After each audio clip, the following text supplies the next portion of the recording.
Assalamualaikum warahmatullahi wabarakatuh. Perkenalkan, nama saya Raffi Pistopa Basara Targan. Saya dari kelas 7B. Saya akan menjelaskan kehidupan masyarakat pada masa Hindu sampai ke Buddha. Oke, saya akan menjelaskan masuknya kebudayaan Hindu sampai ke Buddha di Indonesia, yaitu adanya munculnya agama Hindu. Pada sekitar 1500 sebelum Masehi, bangsa Arya memasuki India di bagian barat laut. Mereka berhasil menaklukkan bangsa asli Dravida. Setelah itu, bangsa Arya memperkenalkan dan mewariskan peradaban baru yang disebut Weda, yang bermakna pengetahuan. Weda merupakan kumpulan kitab-kitab suci yang berbentuk syair yang ditulis dalam bahasa Sanskerta, terdiri atas 4 samhita atau himpunan.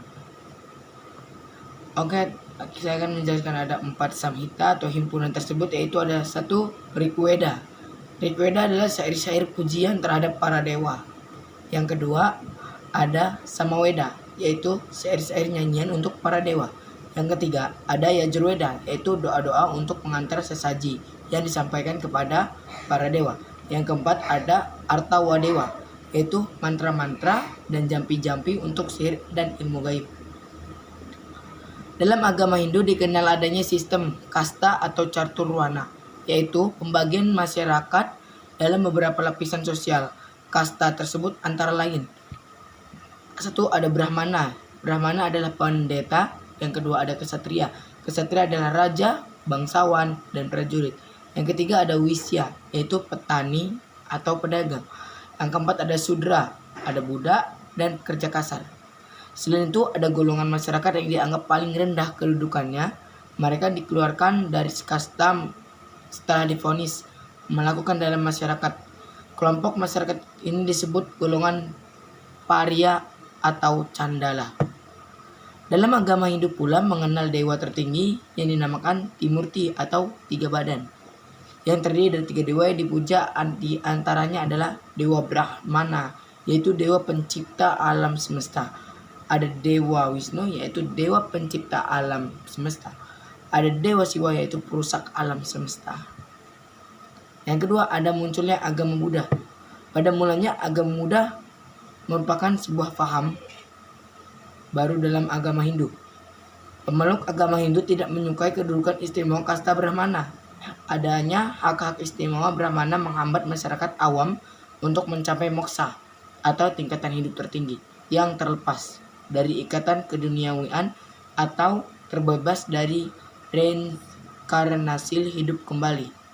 Oleh karena itu muncullah ajaran Buddhisme yang disebarkan oleh Buddha Gautama.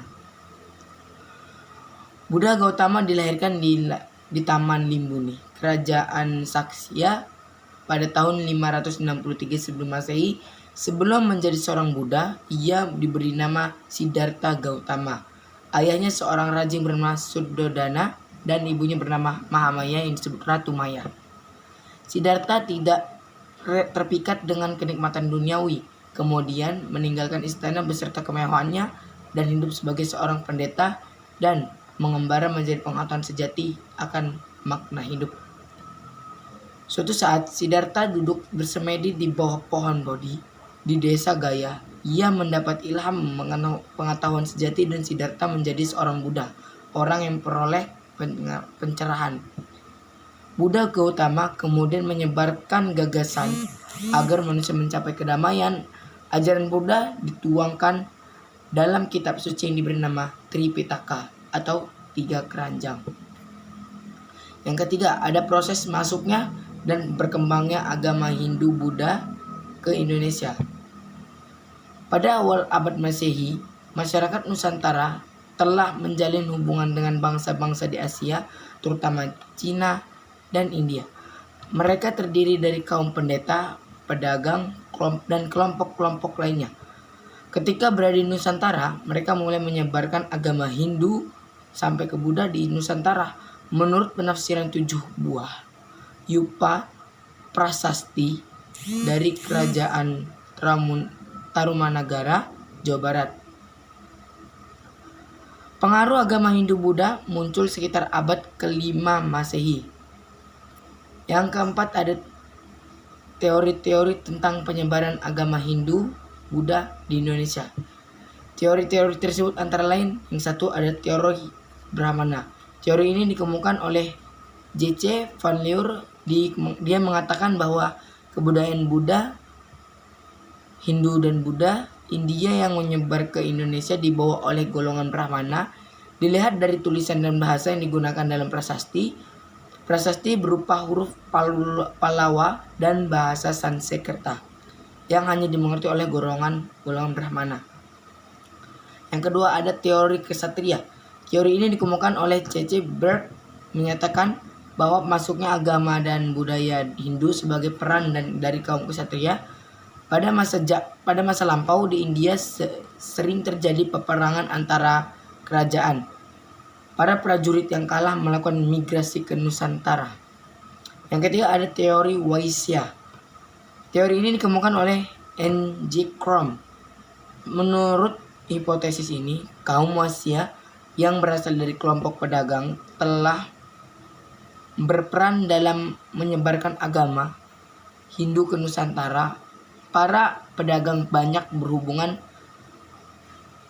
dengan para penguasa jalinan. Jalinan hubungan itu telah membuka peluang bagi terjadinya proses penyebaran agama Hindu. Yang keempat ada teori arus balik. Dikemukakan oleh F. D.K. Bosch. Menurut teori ini, bangsa Indonesia sendirilah yang aktif dalam memadukan unsur-unsur kebudayaan India. Banyak pemuda Nusantara yang belajar agama Hindu, Buddha ke India. Setelah memperoleh ilmu yang banyak, mereka kembali menyebarkan ke Nusantara.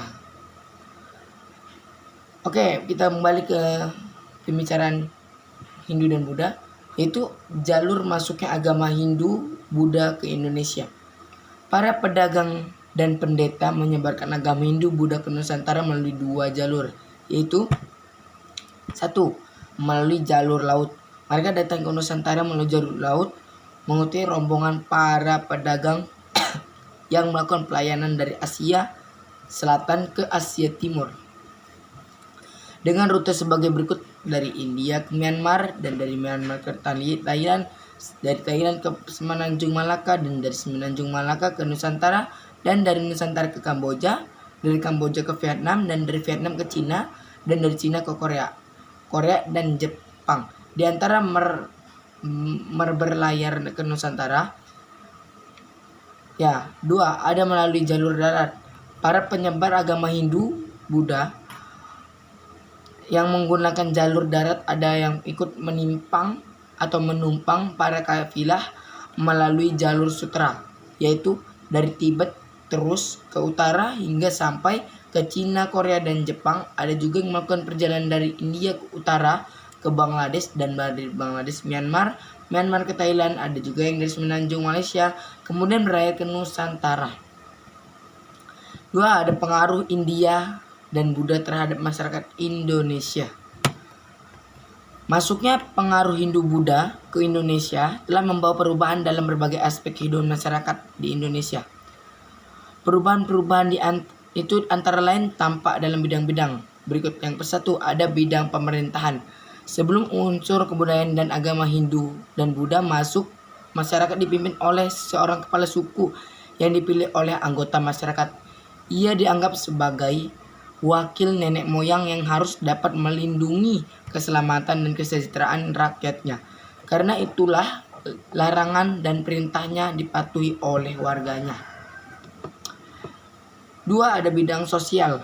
Pengaruh Hindu-Buddha dalam bidang sosial ditandai dengan munculnya perbedaan yang tegas antar kelompok masyarakat. Dalam masyarakat Hindu, perbedaan ini disebut dengan sistem kasta. Adanya pembagian masyarakat berdasarkan kasta berdampak pada perbedaan hak-hak antara golongan-golongan kasta yang berlainan, terutama dalam hal pewarisan harta, pemberian saksi, dan kedudukan dalam pemerintahan. Yang ketiga ada bidang ekonomi. Sejak terbentuknya jalur perdagangan laut yang menghubungkan India dan Cina, Kegiatan perdagangan di Pulauan Indonesia berkembang pesat. Daerah pantai timur Sumatera menjadi jalur perdagangan yang ramai dikunjungi para pedagang. Kemudian muncullah pusat-pusat perdagangan yang berkembang menjadi pusat kerajaan. Yang keempat ada bidang agama. Sebelum masuknya Hindu dan Buddha ini ke Indonesia, masih banyak masyarakat menganut kepercayaan animisme dan dinamisme. Tetapi setelah berkembangnya perdagangan antara Indonesia, Cina, dan India, yang membawa kebudayaan dan agama yang baru, menyebabkan banyak masyarakat Indonesia yang menganut kepercayaan Hindu dan Buddha tersebut. Yang kelima ada bidang kebudayaan. Sebelum masuknya unsur kebudayaan Hindu dan Buddha, telah berkembang kebudayaan asli Indonesia. Kemudian setelah masuknya unsur kebudayaan dan agama Hindu dan Buddha, terjadilah proses perpaduan antara dua kebudayaan tersebut. Perpaduan itu disebut akulturasi. Hasil akulturasi antara kebudayaan Hindu dan Buddha dengan kebudayaan asli Indonesia antara lain sebagai berikut. Ada seni bangunan. Bentuk bangunan candi di Indonesia pada umumnya merupakan bentuk akulturasi antara unsur budaya Hindu dan Buddha dengan unsur budaya asli Indonesia. Pada masa praaksara berupa pundan berundak-undak yang memiliki kesamaan fungsi dengan candi, yaitu sarana pemujaan terhadap roh nenek moyang. Dan ada juga seni rupa dan seni ukir.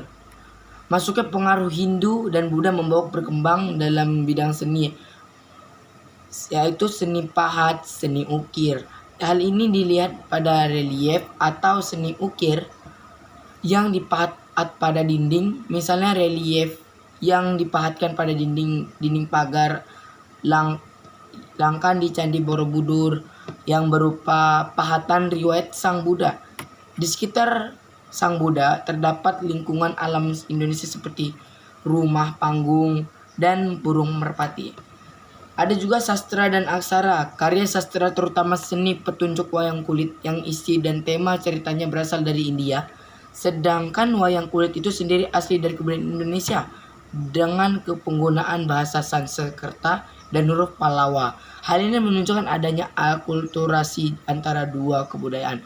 Baiklah, hanya itu yang dapat saya sampaikan. Terima kasih sudah menonton videonya. Dan saya akhiri, wassalamualaikum warahmatullahi wabarakatuh.